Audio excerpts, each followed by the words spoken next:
Let's go for a walk together. So, at the end of 2024, I was asked to put together a tour of this part of Berlin, Friedrichshain. You can see the Ostkreuz train station here behind me. And so it was a custom tour for a really lovely chap and his friends. It was his birthday. And yeah, just a kind of collection of stories in this area. And I thought it would make for a nice YouTube video. So here's how it's going to work. I'm going to turn this camera around. We're going to go walk together, see some sights, and then the voiceover will pop in. So it's like spending a good bit of time together, and I'm going to speed it up in between the stops as well. So yeah, in the meantime, let me pop these in and put these on. All right, let's go see some Berlin together. Friedrichshain. Okay, so the very first thing I want to show you is quite a grand building coming up on the right side in a second, and I was so happy I got the chance to do this tour and finally put a bit of effort into finding out what it is. There it is. I'm always quite jealous of these apartments. Now, this was originally a school. The very first one was built here between 1911 and 1913, but that was destroyed in World War II. And this version is, as I suspected, from East Germany, from the 1950s. We'll see more East German 50s architecture later. Look at that little sign on the left side of the building, Denkmalschutz. This is a protected building. Now, this was called the Max Kreuziger Oberschule, and it closed its doors as a school in 2001 due to a lack of students. It's quite hard to get a good view of it with all these trees, huh? And part of the building just here on the right side, this was the old school gym. And that's why the cafe in there is called the Alte Turnhalle, which is a really nice place, actually. Wait for the green light, very German. And on the right side, number 11 here has a Goldene Hausnummer. Now, in the East German days, you could get one of these on your building if the building was very well looked after. It was an incentive for the people of East Germany to look after what they had, especially in a country that didn't have much money. Quite a sweet little thing. I know about 3 of these in the area, but I've only ever seen them in Friedrichshain, actually. If you've seen one in other parts of East Germany, let me know. Now, let's zoom to our next stop. We're heading to a place called Glatzerstraße, where I want to talk about somebody rather interesting, rather important. He's got a little sign coming up on the left side here. His name was Werner Seelenbinder. He was a wrestler in the 1920s. In 1933, he refused to throw out a Nazi salute at a tournament, and then in 1936, he wanted to get on the podium at the Olympics and do some form of resistance, but he didn't make it to 3rd place. Afterwards, in the war, though, he did work with the communist resistance, and he literally lost his head because of it. The Nazis took him to the Brandenburg-Gordon prison, and they beheaded him. There's also a sports facility named after him in former West Berlin, where Tasmania Berlin play. That's a wild story, Tasmania Berlin, for another time. Now, in case you want to follow this walk one day for yourself, I will stop at a few of the different corners to show you the street signs to make it a bit easier, but to make it even easier, I've made a custom Google map for you that you'll find in the description of this video, so you can get your phone out and follow the route. The whole thing took me about 2 hours, and it was quite nice looking, I think, but it was actually rather very humid. So here's one of those corners, Scharnweberstraße. Georg Scharnweber was a member of parliament in the 19th century, that sign tells us. And then we're on the corner of Jungstraße. And the next thing I want to show you is really rather fun, at least for me. It's a little shop. You're going to see it on the right side in just a second. And I was just kind of shocked to see this advertisement for the Bärenquell beer. That was WWII Bärenquell. That was a nationalized brewery in East Germany, but it closed its doors in the early 1990s, or the mid-90s, April 1994. And the old brewery facility is still out there, abandoned in the district of Schöneweide. Crazy red house there. And then let's look at this East German architecture over on the right side. Does anyone know what that building used to be? I know it's used as a kind of preschool today, but I've never seen another building like this in East Germany. Kind of wild looking, very unique. Okay, now the next building I want to show you, look at it, no God, no state, no patriarchy. This is an occupied building, Scharni 38. There are many occupied buildings in this area. Friedrichshain is very left-wing. Now, people still pay to live in these places. They are not kind of free communes, or not for the most part, as far as I understand it anyway. But this continued modern-day left-wing culture of this district is very, very, very important for our tour as well. I won't pretend to be someone who's really in there and knows the squatting community so well, but I do know that there's been a bit of controversy with that one, a bit of fighting, I suppose, hopefully only verbally, with other squats. Now, we're currently on Mainzerstraße, that big street over there is Frankfurter Allee. There we go.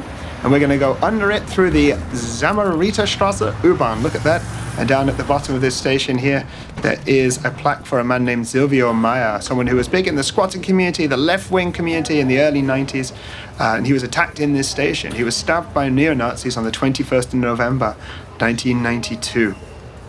Became a symbol of the struggle of the left in this area. And in 2013, this street here was named after him. It's quite a rare street in Berlin. Berlin's mostly flat, but this street goes uphill. And the next thing I want to show you are a couple of monuments down here on the right side. Stumbling stones. A project led by an artist called Gunter Demnig. These two are for Edith and Tina Wolff, who were related familially but by marriage. They were both Jews killed in the death camps. Of course, we know 6 million Jews were killed. I often think seeing two plaques like that makes it easier to understand. Now, to change tack completely on the right side here, let's have a look. Street art, CMYK dots, although the black one is missing, on the left, and on the right, Little Lucy by El Boccio, a Czech cartoon originally from the 70s. She had a cat that helped her save the world. El Boccio decides she wants to kill it. She's holding a gun. Let's continue down to the next corner where we'll see a bit of East German design, a lamppost. If you see Ampelmann in Berlin, you might actually be in the west, the traffic light guy. He's in the west now, but these these street lights are only in East Berlin. So that's how you know that you're over on the eastern side. And we're going to continue up the way. The next thing we're going to see is a church. Tour guides are always showing churches, aren't they? But I think you'll like this one. It's from the 1890s. It's very pretty. It's called the Samariterkirche. There it is. And the pastor here during the Nazi years was a man named Wilhelm Harnisch, and he was part of the Confessing Church, part of the resistance to the Nazis. In fact, there's a nearby senior home that's named after him. He was arrested and briefly imprisoned in the Columbia House, the only SS-run concentration camp in Berlin, although that was shut down in the mid-1930s. He was also sent to a re-education center, which he did survive. He was released from, but then he was arrested again at the end of 1944 and killed. And then Benchstrasse here, this is named after a man named Willi Bench, also a young resistor to the communists. He was killed on the 11th of December 1944 in the same place as the wrestler we talked about before. Now, this particular street, Benchstrasse, is super pretty, especially, I think, that building on the left. Don't know why, always jumps out to me. There's lots of shops and cafes around here. If you are going to follow the walk and explore, you can stop. I didn't stop for the video, but that doesn't mean that you don't have to. And we're going to take a left down here in a second onto Proskauer Straße. I looked up Proskau, which is a town actually now in Poland, formerly Germany, and it has less than 3,000 residents. I bet more people live on this street than actually live in the place it's named after. How about that? We're about to walk down Rigierstraße. Let's have a look at the sign over here. And this street appears in the press quite often, which, if you were to believe the press, you'd walk down here and be hit by a Molotov cocktail from an anarchist. And there are a few squats down here, and there's been a couple of fights in recent years with the police and squats being cleared and so on. But as you can see, it's quite fine to walk down, although given the politics of many of the residents here, walking around with the camera wasn't my finest idea. Got a couple of looks and comments, but hey, there we go. Look at that graffiti-covered building. The next building I want to show you, no Berlin tour is complete without it. Bullet holes. There we go. The Galileakirche from 1910 here, but still, of course, sporting a lot of damage from 1945, or at least I assume it is.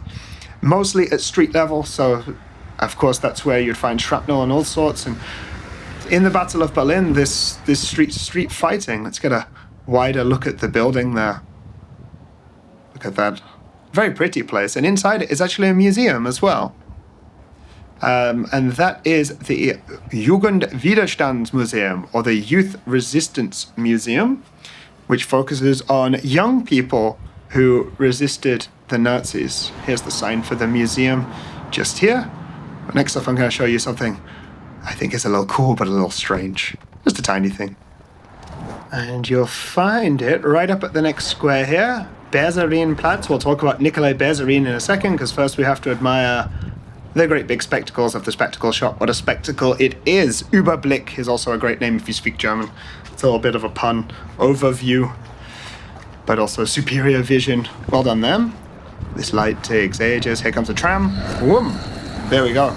Now on the other side here, on the side of this building is a square for Nikolai Bersarin, the first Red Army general to reach Berlin, 20th of April 1945. Although the army entered on the 21st, as was tradition in the Russian military originally, he was given command of the city by Field Marshal Zhukov. So he's in charge of getting electricity back running, connecting up pipes, opening up schools. Of course, he presided over what was the brutal assault of many women as well.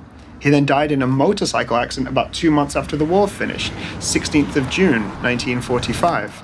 This sign was removed in the 90s and then replaced. And next up, these two windows. This used to be a Torsteiner shop. This is a clothing brand that very much appeals to the far right. They use almost banned images from you-know-who. And why did they have the store here? Because the Keglerheim used to be here. This was a meeting place, a hangout place for Nazis, for brown shirts. And in 1930, one of the brown shirts who used to hang out here, Horst Wessel, was killed, maybe by communists. That's certainly what the Nazis said. And he became a martyr for the regime. After the national anthem, when they were in power, they would also sing the Horst Wessel song, a song written by Horst Wessel, basically about how much he loves being a Nazi. What can I say? And so Torsteiner put their store there, not by accident, but to get a lot of press. They've been gone since 2013. Look at these buildings. This is the Karl-Marx-Allee, one of my favorite places in Berlin. And since we checked out some East German lampposts before, let's have a look at the pretty ones, the four-armed ones designed by one of the architects who worked on this big street, the Karl-Marx-Allee. His name was Richard Paulik. Now, the Karl-Marx-Allee was a prestige project. Most of it was built within just 1 year, 1952. You can see it all around here. It's one of the first things to be built in East Germany. And it's in this big, grand, over-the-top style, aping what was a new style in Moscow favored by Stalin. And originally, this street in front of the image here, the Karl-Marx-Allee, had been renamed Stalin Allee. It was only renamed in the 1960s. Look at these great big towers. Fantastic. It's a really impressive place with a great story behind it. If you look up here, you'll see all of these buildings are covered in tiles, and they've been renovated fairly recently as well. I remember when a lot of these were falling off, these buildings used to look really quite rough.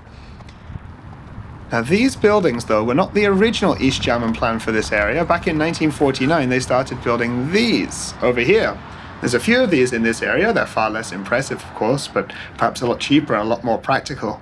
Hans Scharoun was the head architect of that project. And then on this side, the Kosmos Kino, originally conceived in 1959, although construction was finished in 1962. And it shows you just how quickly East Germany was changing, becoming a lot more modern. There were premieres held here. One East German movie that's very popular, I still have to see it, is called The Legend of Paul und Paula. And then over this way, this was once the medical practice of Dr. Alfred Döblin, who is better known as the author of Berlin Alexanderplatz. He had to flee the country under the Nazis because he's Jewish. Now let's get a closer look at this building, at these mosaics. East Germany decorated these buildings with symbols of the workers. You know? People, regular people, happy and relaxing. Idealistic, yes, but still beautiful to this day, I would argue. And sometimes this area where I'm walking through is turned into big street parties. There we get another big look at the grandeur, really, of Karl-Marx-Allee. I'd love to live in one of these places, rather on this side of the street with this big park-like area, great for riding your bikes, huh? And one of the nicest places on this street is the Rose Garden. That's going to come up on the right side in just a second. Here it is. You may remember some of the scenes from the Netflix show The Queen's Gambit were filmed here. Americans always say there's no free water in Germany as well. Look at that. These are new. A water fountain. Fantastic. Now, it's workers who were working on this building actually going into 1953 in this area who decided they were a bit unhappy with the East German regime. Taxes were raised, spending was cut, and then work quotas were going to be raised. That was an announcement made in the spring of 1953. So workers here, on the 16th of June, not the 17th, they started to protest. But the reason it said 17th of June there is because, well, that protest was successful, and the next day protests erupted all over the country. That's a scene from central Berlin there, and those are Russian tanks, or Soviet tanks, I should say. East Germany, the state, they said they'd lost control, and so the Soviets said, we know how to fix it, and they brutally shut down protests all over the country. It's thought that they killed more than 400 people, but according to the government themselves, they didn't count. Now here, of course, are the roses of the rose garden. I'm getting old, aren't I? I always have to stop and admire the flowers. And actually what I want to do is show you around the back of the buildings of Karl-Marx-Allee, just to show you they are well looked after these days, but they are a lot more plain, of course. The whole grand boulevard over there was for show. You don't need to show off the back of a building, I suppose. And then the next thing I want to show you is actually a cemetery that we're going to see just around the corner here, just on the other side of this wall. And so this cemetery, we'll just go in there on the right. Bumped into someone who works there who wasn't so happy with me, and so I'm not allowed to show it to you. And it's going to go all blurry. There we go. This is the Georgen-Parochial-Friedhof. There's almost 800 civilians and soldiers who died in the war in here. There's a section that's actually reserved since only 2014 for lesbians, I believe. The first, if not, of course, one of the first cemeteries specifically for lesbians or even LGBTQ people, really, in this city. It makes for a nice walk to come here. Shame that I ran into a bit of a problem, but in Germany that is to be expected. This is a society that is somewhat skeptical of cameras and image rights and so on. Wish I could have explained. He didn't like the idea that I couldn't stop, but you know, the whole idea with this video was that there were going to be no cuts, but hey, that's life. There is actually also another cemetery near here that I want to show you, and that is just over the road here.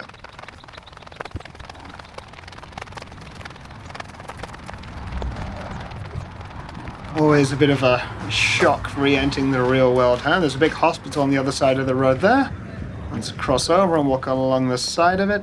And the next cemetery I want to show you is hugely historically important. Actually dates back originally to 1848, when there was an uprising, a failed uprising in many senses for democracy in March of that year, on the 18th of March actually. Look at this artwork. Absolutely fantastic. The people here, they really try to explain, especially to young people, how important this history is, even if it is nearly 200 years ago. And Weg there, just so you can see where we are, and we're going to go inside the cemetery and up to the top here. And even though most of the people buried here are from 1848, there are actually some people here on the left that are buried that were killed in the communist uprising of 1919 in January. There are quotes here from Karl Liebknecht, who was also killed then, the communist leader, and also Walter Ulbricht, because these red stones were put here in the 1960s. Ulbricht was, of course, the leader of East Germany, who was in power as the Berlin Wall was set up. Now, this is the original cemetery here, of which I've read very different numbers as to how many people are buried here. Very different numbers, but some of the original signs are still remaining, some of the markers. This man was only 18 years old, A.F. Goldman. And there's one down the way here that just says Unbekannt. We don't even know who he was. Now, the protesters arrived at the Prussian palace in March 1848. 2 shots were fired by soldiers, and this erupted into riots. Barricades were set up in the city. Here's our unknown man. The military, or the king rather, he lost control of the city for months. And he actually once wore the colours of the pro-democracy people as well, the black, red and gold, as they were brought out here outside of the city to the cemetery. Now we're briefly walking through the Volkspark Friedrichshain here. I want to take you to a place that's called Square of the United Nations. We're in East Berlin. Let's have a quick look at the map of the park here. Großer Bunkerberg, Big Bunker Mountain. Sounds like a Disney park ride, huh? We're going to go up there in a little bit, but it's over to United Nations Square first. Now, one of the architects that worked on the very beautiful Karl-Marx-Allee, he also worked on this great big building. Look at that. How East German architecture changed in 20 years, huh? This goes up in the 1970s. Built between 68 and 70, I should say. Now, back in the East Berlin days, rather than Square of the United Nations, this was called Leninplatz, or Lenin Place, Lenin Square. There was a huge Lenin statue here, 19 meters tall, 3.5 tons. And in the 1990s, well, the decision was made that anyone that was a member of a tyrannical government, we can't have statues of them, can't have streets named after them, so Lenin's got to go, although you can still find him in and around Berlin. The big statue was then buried in the woods, and it was discovered in the 2000s, and actually 2015 only, and it was brought to a museum over in Spandau, a museum of cursed statues. But digging it out of the sand presented a bit of a problem for a local endangered sand lizard, but they got it out eventually, and in the museum they've kind of placed it lying down rather than giving it a place of pride. And so now in place of Lenin, we have this little collection of stones down here, which is not quite as grand, not quite as cool in my opinion, but you know, I get it. So we're going to take a little shortcut here, past a restaurant, across the road, and up into the park, and I mean up. There was one of the very large, concrete fortresses here, really. One of the Flak towers. If you've watched my channel for a while, you may have seen that I made a video about the one up in Hamburg, which now has a hotel on the top, and I also talked about a different one that you can still see part of in Berlin today, up at Humboldtheim. That was in my big history hit documentary. You see how we're going up and up and up and up. This isn't a natural hill. This is the rubble of a bunker and all sorts of things piled on top of it. Absolutely mad. Now, these great big fortresses, they were 70.5 meters along each side, making a square. They weighed 100,000 tons. They had 2.5 meter thick steel reinforced concrete walls, and thousands of people would end up taking shelter in them. This is all we can see of this one. Look how cracked it is. Well, the reason this one ended up cracked is that the Soviets, the Red Army, they filled the ground floor with explosives and they basically blew it out, and the whole thing dropped down the floor and collapsed. Let's get a closer look at these cracks here. Now, they had these giant 128 millimeter guns that could fire up to 21 kilometers away, 24 rounds a minute. These were very useful in the Battle of Berlin. Spotter teams could send the coordinates back up to the tower, and they had a great big view here, of course, not obscured by the trees as we see it today. That's our cracked section down below. And they could blast away Soviet tanks. Of course, oof. Yeah, this was a hot day, very humid. Look at me, little British boy, can't handle the heat. Now the Soviets, they just simply went around these things. They were a big problem for them, but they could go around them, and they could starve out the people inside. Life inside was incredibly tough as well.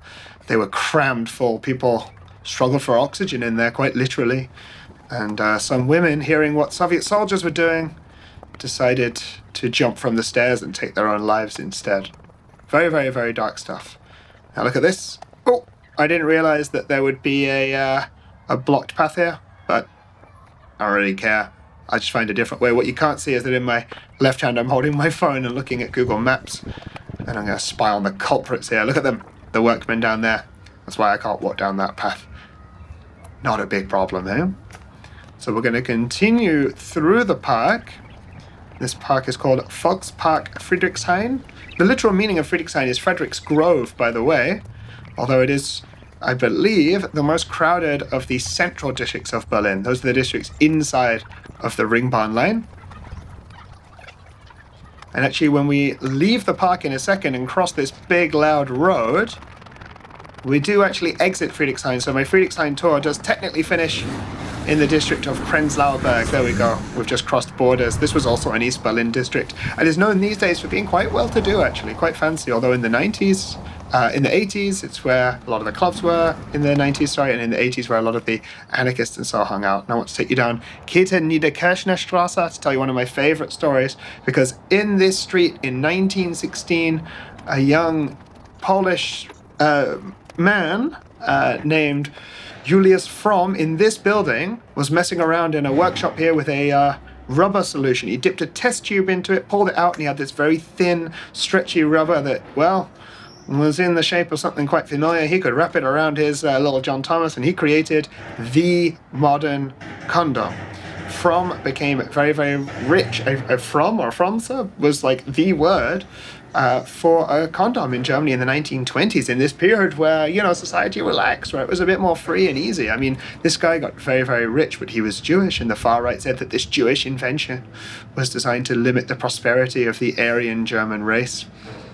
Eventually, they forced him out of the country. They forced the sale of his business, and none other than Hermann Goering got the patent. And I'm going to yap a bit here. That's it. So, let's see.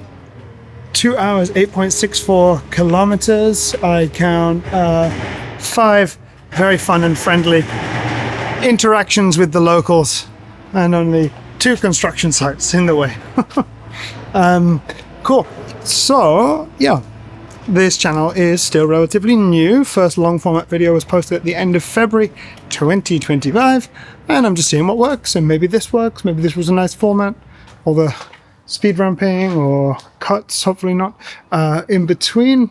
What did you think? Let me know. Say so down below. That also helps, by the way. People don't just say that on these videos. It does help because more people see it, more money comes my way. Filming at the beginning of June. Fairly happy with how May went. Thank you very much for your support. But yeah, I would like to be able to make a living from this, especially since I know that it's possible. What a weird world we live in, huh? Anyways, tune in next week for whatever I'm cooking. Thank you for watching. Bye-bye.